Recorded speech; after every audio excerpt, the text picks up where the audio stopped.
Hi, I'm Linda from Australia. I'm a Stampin' Up demonstrator here, and I've got a few little things to show you today. We had our Card Thinlits Dies come out today, and they make the cutest little cards. This is the one we're going to make today. I'm going to show you really quickly a couple of tricks on how to make these. I've just popped a little ribbon around it, which holds it just a little bit flatter, and then when you open it, you can actually put a little greeting, or I could put another sentiment here, and you open it up and you've got room in here to... I tripped over my words. You've got room in here to write your little greeting. Okay, so I love these, but there's a couple little tricks. Okay, so when you buy the Card Thinlits, they come in a package. You don't just get the Thinlits to make the basic cards, you get a whole bunch of pieces, about 10 pieces in fact. So here's little pockets that they come in, and when you open it up you'll see all your little different bits and pieces in here. So we're actually going to use the Thinlit die itself to make our base card. Pop the rest in there for now. Okay, and I'm going to bring my big shot over, and I'm actually going to first of all use it to cut just a standard card. Okay, I've cut this at 5.5 inches. That is inches for my Australian friends. Yes, I'm giving you American measurements, but it's easier. 5.5 inches wide, and that's exactly the right width for the framelit dies. So if I pop this down, and I'm using the magnetic plate because it does help hold it in place, but don't panic if you don't have a magnetic plate, it will work without it. And I'm just going to pop that right over the top, okay, with the cutting edge down, of course.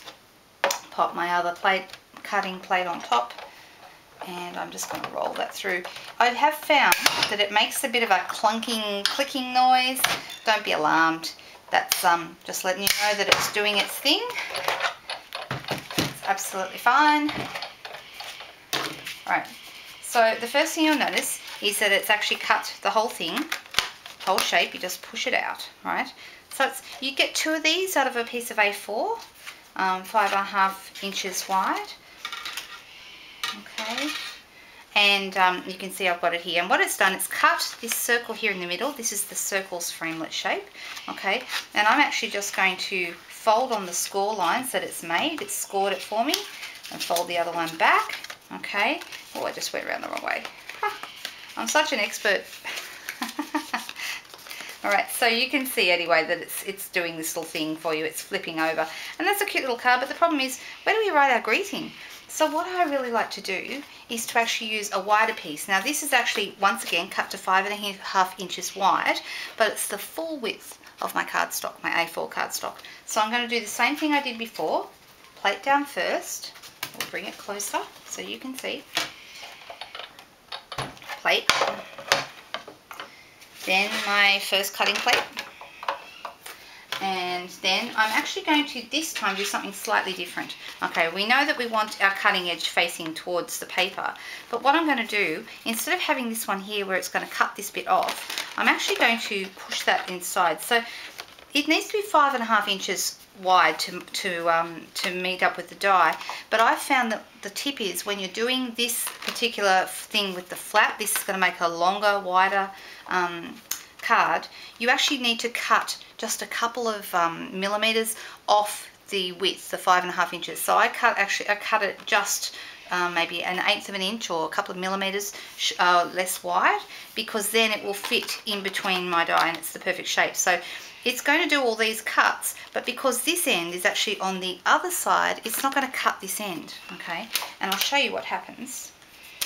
Okay, so I'm just going to pop that down onto the plate, my other cutting plate on top. Get ready for the cracking sound.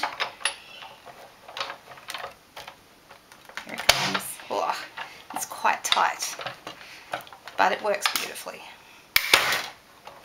Okay. Alright, so this time when I push it out, it hasn't cut this end. Okay, so push it through, okay, and we've got the same shape that we had before up here, but now we've got this longer flap down this end. Okay, and if you look, the edge of the cutting plate, or the edge of the die where it came, actually leaves another line where that edge was, and that actually forms your score line. Okay, so that's a bit clever. So if we look back at the original card, okay, that's this flap here. that's now got this room that I can write a greeting in here, and it covers that up. So actually, for me, that's a better card to work with. All right, the other one's cute, but this one is probably more practical. So there's my little flap. All right, so then I've got my next fold, which the score line is already made there for me. And then my last fold, okay. Oh, I am such a klutz when it comes to folding things, I really am.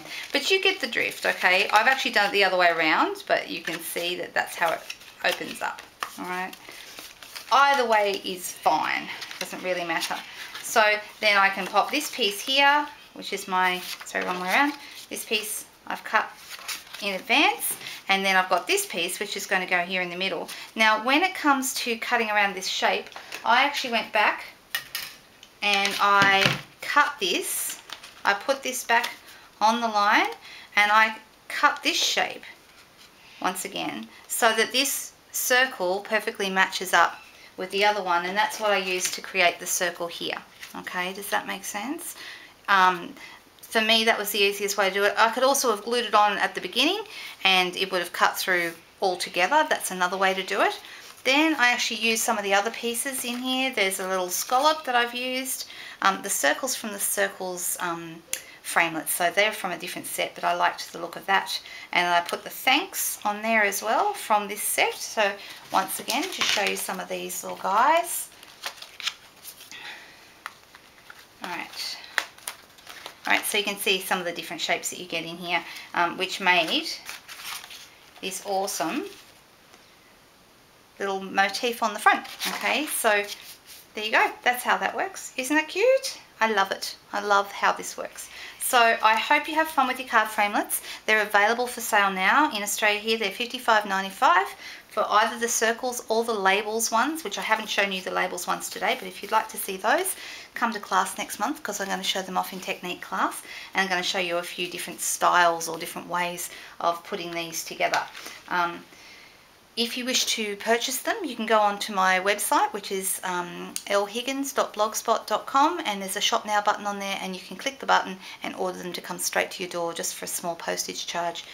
They're great additions to your big shop collection, and they make some really unique cards. Enjoy. I hope you have a fun day. Thanks for listening. Bye.